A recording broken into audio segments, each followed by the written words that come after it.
سورۃ المؤمن آیت نمبر 28، یہاں سے ایک مرد مومن کا ذکر ہے کہ جو فرعون کے دربار میں تھا، فرعونی کہلاتا تھا، فرعون کی قوم میں سے تھا، مگر یہ حضرت موسیٰ علیہ السلام پر ایمان لے آیا۔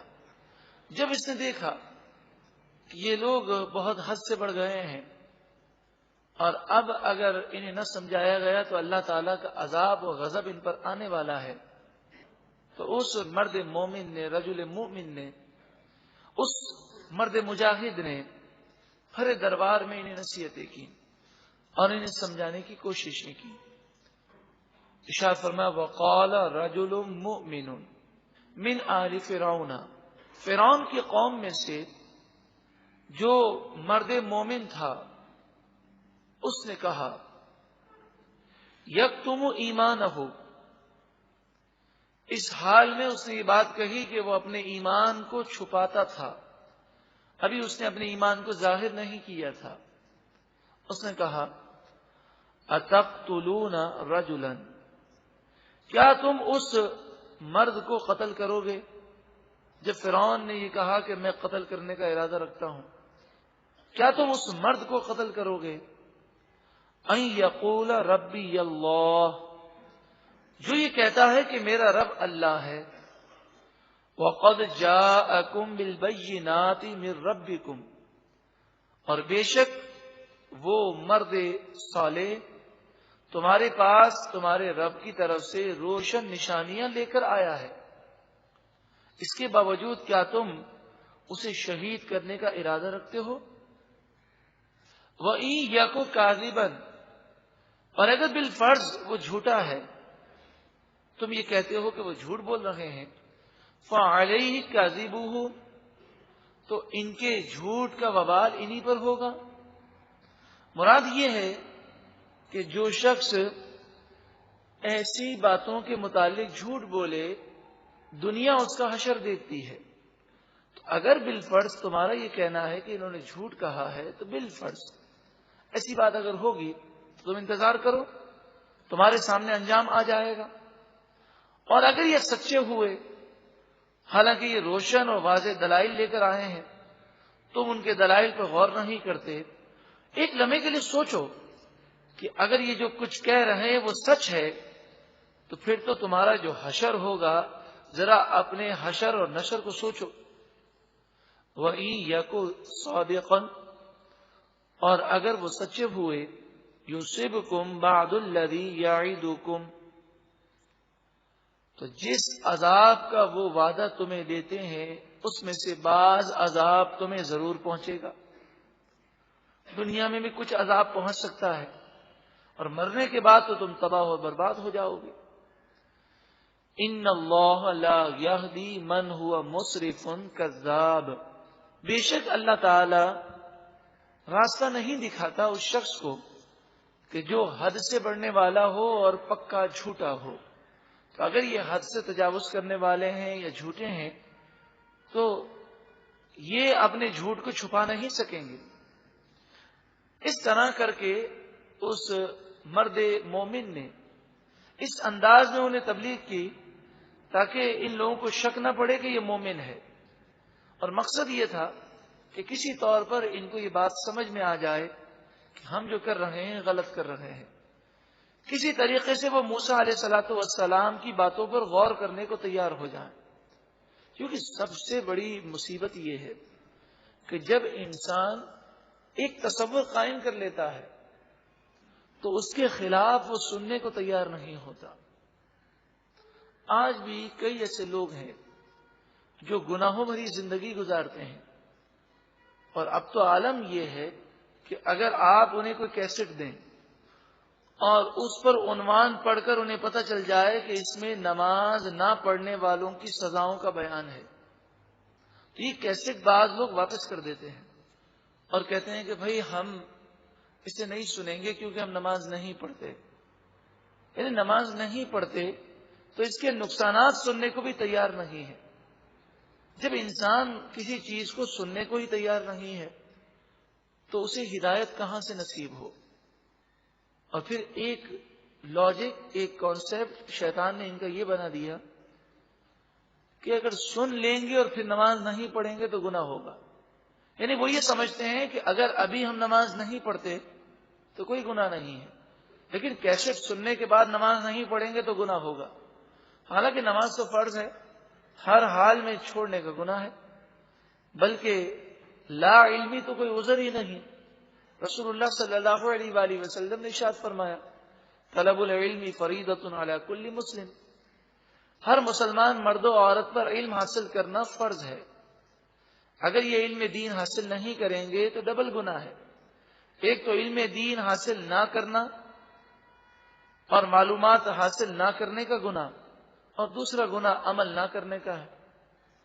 یا قومی، اے میری قوم، لکم الملک اليوم، آج کے دن تمہارے لیے بادشاہت ہے، تم مصر میں حاکم ہو.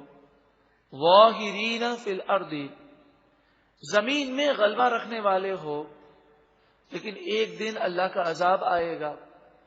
فَمَن يَنصُرُنَا مِن بَأْسِ اللَّهِ إِن جَاءَنَا، تو بتاؤ ہمیں اللہ کے غضب سے، عذاب سے کون بچائے گا جب وہ عذاب ہمارے پاس آئے گا. قال فرعون، فرعون نے ان تمام باتوں کا جو جواب دیا وہ جواب یہ ہے. فرعون نے کہا ما اریکم الا ما اغا، میں جسے زیادہ صحیح سمجھتا ہوں وہی تمہیں سمجھاتا ہوں. یعنی فرعون کے پاس اس مرد مومن کا کوئی جواب نہیں تھا. اس نے اپنی اسی ضد کا ذکر کیا کہ میری عقل یہ سب سے کامل ہے، میں عقل کل ہوں، اور میں جو تمہیں کہہ رہا ہوں یہ میری سمجھ کے مطابق بالکل صحیح ہے. وما اہدیکم الا سبیل الرشاد، اور میں تمہیں رشد و ہدایت کا راستہ دکھا رہا ہوں، سیدھا راستہ جو میں دکھا رہا ہوں وہی ہے.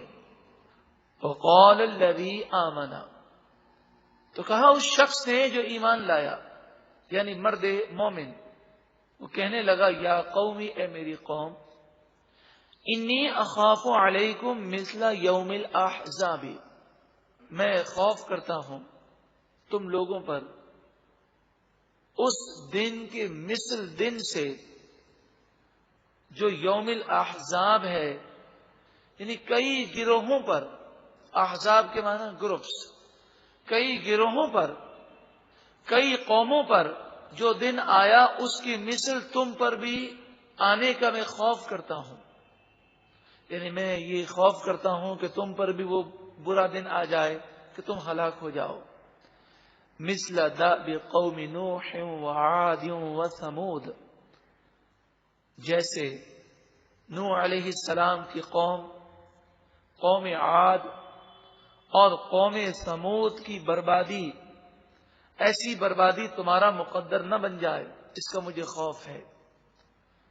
والذین من بعدہم، اور قوم نوح، عاد اور ثمود کے بعد کے لوگ جو ہلاک ہوئے اس ہلاکت کا میں تم پر خوف کرتا ہوں. وَمَا اللَّهُ يُرِيدُ ظُلْمًا لِلْعِبَادِ، اللہ تبارک و تعالی بندوں پر ظلم کرنے کا ارادہ نہیں کرتا. تو جو قومیں تباہ ہوئی ہیں، اگر تمہیں ان کے حالات نہیں معلوم تو اتنا تو سمجھ لو کہ انہوں نے کوئی غلط کام کیا ہوگا، اسی لیے اللہ کا عذاب ان پر آیا. تو تمہیں چاہیے کہ تم اپنی اصلاح کی کوشش کرو. وَيَا قَوْمِ، اور اے میری قوم، انی اخاف علیکم یوم التناد، بے شک میں تم پر اس دن کا خوف کرتا ہوں جب پکار مچے گی، جب لوگ چیخو پکار کریں گے مگر ان کی مدد نہیں کی جائے گی. یوم تولون مدبرین، جس دن تم اپنی پیٹھ پھیر کر بھاگ رہے ہوگے. جب سیلاب، زلزلہ، طوفان یا کسی قسم کا بھی عذاب کسی قوم پر آیا تو بھگدڑ مچ گئی اور وہ ادھر ادھر بھاگنے لگے. یوم تولون مدبرین، اس دن تم پیٹھ پھیر کر ادھر ادھر بھاگ رہے ہوگے. ما لکم من اللہ من عاصم، اللہ کے عذاب سے بچانے والا تمہیں کوئی نہیں ہوگا. وَمَن يُضْلِلِ اللَّهُ فَمَا لَهُ مِنْ هَادٍ، اور جسے اللہ تعالیٰ گمراہ کر دے اسے کوئی ہدایت دینے والا نہیں. اکثر مقامات پر اس مفہوم کی آیات ہیں.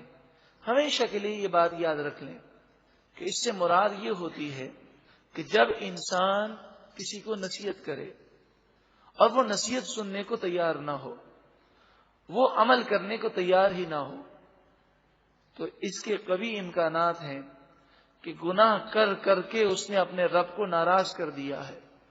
گناہ کرنے کی وجہ سے اور برے کاموں میں مبتلا ہونے کی وجہ سے اس کا دل تباہ ہو چکا ہے، مردہ ہو چکا ہے، پتھر سے زیادہ سخت ہو چکا ہے. تو ایسے شخص کو پھر کوئی ہدایت دینے والا ہدایت نہیں دے سکتا. اللہ تعالی ہمارے دلوں کی سختی کو دور فرمائے.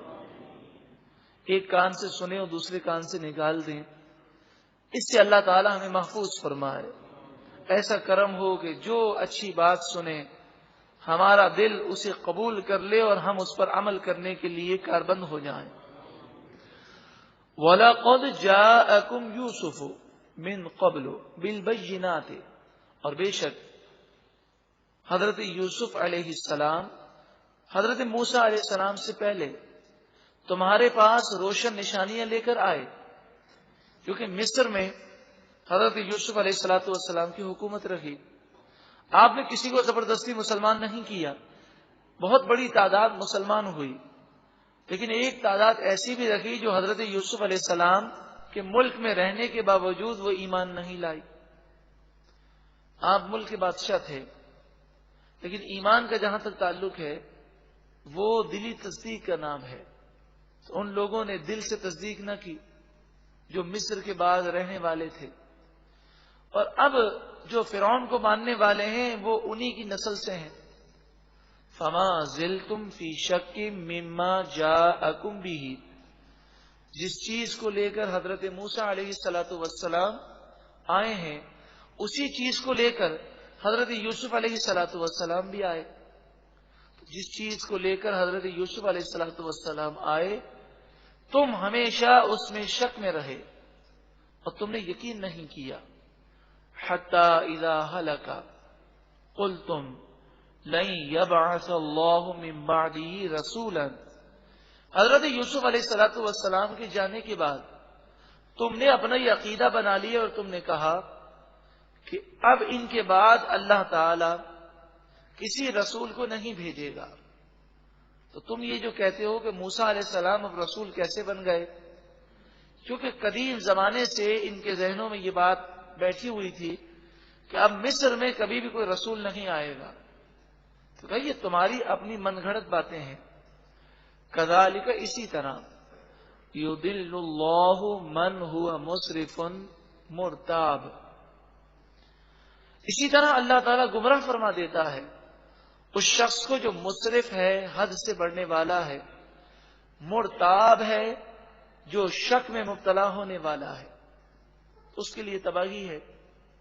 اللہ تعالیٰ اس سے ناراض ہو جاتا ہے اور ہدایت سے اسے دور فرما دیتا ہے. الذین یجادلون فی آیات اللہ بغیر سلطان اتاہم، یہ وہ لوگ ہیں جو اللہ کی آیتوں میں بحث کرتے ہیں، الجھتے ہیں، جھگڑا کرتے ہیں بغیر کسی دلیل کے جو ان کے پاس ہو. ان کے پاس کوئی دلیل نہیں، بلا وجہ اللہ کی آیتوں میں بحث کرتے ہیں. کبر مقتا عند اللہ، اللہ کے نزدیک یہ بہت غضب کی بات ہے. اللہ تعالیٰ سخت ناراض ہوتا ہے کہ بندہ اللہ کے کلام میں اپنی عقل سے ناجائز طور پر بحث کرے. آج لوگوں کی سوچیں عجیب و غریب ہو گئی ہیں.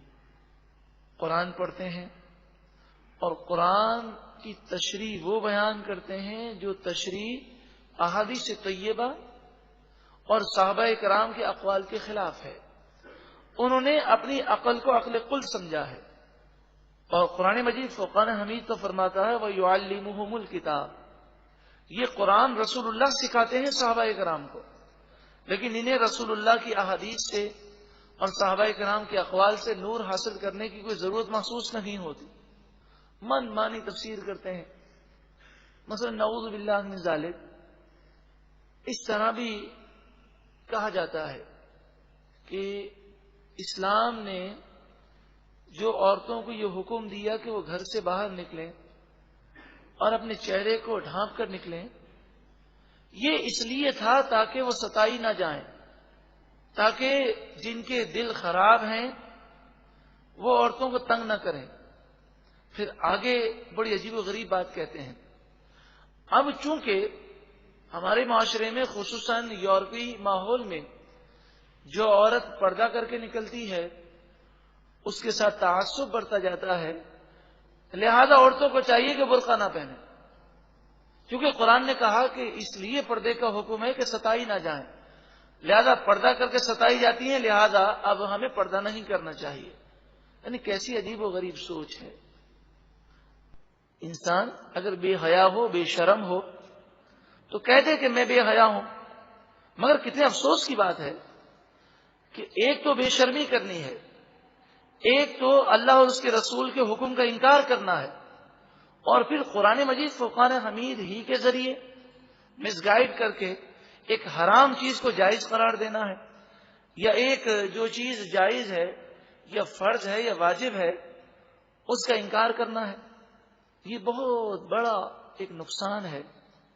انسان گناہ کرے تو گناہ کو گناہ تسلیم کرے، گناہ کو گناہ نہ ماننا اور اسے جائز سمجھنا بسا اوقات تو کفر ہے۔ اللہ تعالی مسلمانوں کو عقل سلیم عطا فرمائے۔ کبر مقتا عند اللہ، اللہ کے نزدیک یہ بہت غضب کی بات ہے۔ وعند الذین آمنوا، اور ایمان والوں کے نزدیک بھی یہ بہت بری بات ہے کہ اللہ کی آیتوں میں ناجائز طور پر بحث کی جائے۔ کذالک یطبع اللہ علی کل قلب متکبر جبار، اسی طرح اللہ تعالی ہر اس شخص کے دل پر مہر لگا دیتا ہے جو متکبر ہو اور جبار ہو، غرور و تکبر رکھنے والا ظالم ہو، تو اس گناہگار کے دل کو اللہ تعالیٰ سیاہ فرما دیتا ہے، یعنی گناہوں کی وجہ سے اللہ تعالیٰ اس سے ناراض ہو جاتا ہے۔ وقال فرعون، اور فرعون نے کہا، یا حامان ابنی لی صرحا، اے حامان میرے لیے ایک محل بنا، لعلی ابلغ الاسباب، تاکہ میں آسمان تک پہنچ جاؤں۔ آسمان کے قرب تک پہنچنا مراد ہے۔ اسباب السماوات، آسمان کے اسباب تک میں پہنچ جاؤں اور اوپر جا کر دیکھوں۔ فاطلع، پھر میں جھانکوں۔ فرعون نے کہا، الہ موسیٰ، موسیٰ علیہ السلام کے خدا کی طرف جھانک کر دیکھوں اور دیکھوں کہ جس خدا کے متعلق حضرت موسیٰ علیہ السلام کہتے ہیں اس کا وجود کہاں ہے۔ نعوذ باللہ من ذالک، یہ بات یا تو فرعون نے مذاق کرنے کے لیے کہی، اور دوسرا اس کا مقصد یہ تھا کہ لوگوں کی توجہ ہٹانا، تاکہ لوگ حضرت موسیٰ علیہ السلام کی باتوں کی طرف سے غیر متوجہ ہو جائیں اور اس کی تعمیر کردہ عمارت کو دیکھنے لگیں۔ وَإِنِّي لَأَظُنُّهُ كَاذِبًا، اور بے شک ضرور میں گمان کرتا ہوں کہ موسیٰ علیہ السلام جھوٹے ہیں، نعوذ باللہ من ذالک۔ اب آپ سوچیں کہ ایسی بے وقوفوں جیسی باتیں فرعون کر رہا ہے، ایسا کیوں ہو رہا ہے؟ وَكَذَلِكَ، اور اسی طرح زُيِّنَ لِفِرْعَوْنَ سُوءُ عَمَلِهِ، فرعون کے لیے اس کے برے اعمال خوبصورت بن گئے۔ انسان کی سب سے بڑی تباہی اس مقام پر ہے کہ جب گناہ کو بندہ گناہ نہ سمجھے اور اچھا کام سمجھنے لگے، اس کے بعد پھر وہ تباہی کی وہ منازل ہیں، وہ طبقات ہیں کہ پھر واپسی نہیں ہوتی۔ جب تک انسان گناہ کرتا ہے مگر گناہ کو برا سمجھتا ہے، گناہ کو گناہ سمجھتا ہے، توبہ کی امید ہے، واپس پلٹنے کی امید ہے، مگر جب وہ گناہ کو اچھا سمجھنے لگے، برائی کو نیکی سمجھنے لگے، یا گناہ کو گناہ نہ مانے، تو پھر وہ کسی کی بات سننے کو تیار ہی نہیں ہوتا۔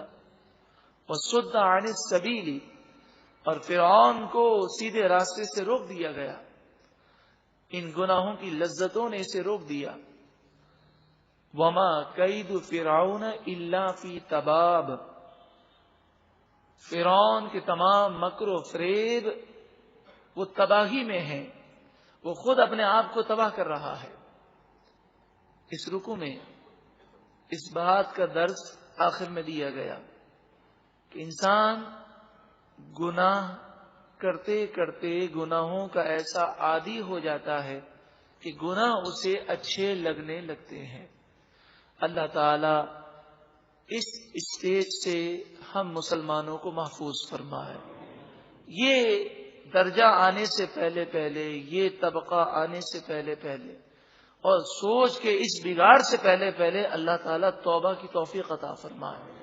یقیناً اگر انسان گناہ کرتا ہو اور اسے افسوس بھی ہوتا ہو، کبھی ٹھوکر لگتی ہے، کبھی دنیا ٹھکرا دیتی ہے، تو وہ اس کا دل پسیج جاتا ہے اور پھر وہ توبہ کر لیتا ہے، وہ گناہوں کو چھوڑ دیتا ہے۔ مگر جو گناہ کو گناہ نہیں سمجھتا، وہ مصیبت میں ایک جملہ کہتا ہے، وہ کہتا ہے نہ جانے ہم سے کون سا گناہ ہو گیا اس لیے مصیبت آ گئی۔ یعنی دن رات گناہوں میں پڑا ہے، لیکن کہے گا نہ جانے کون سی خطا ہو گئی۔ اللہ تعالیٰ ایسی سوچ سے ہم سب کو محفوظ فرمائے۔ ایک مرتبہ محبت کے ساتھ درود و سلام پڑھیے۔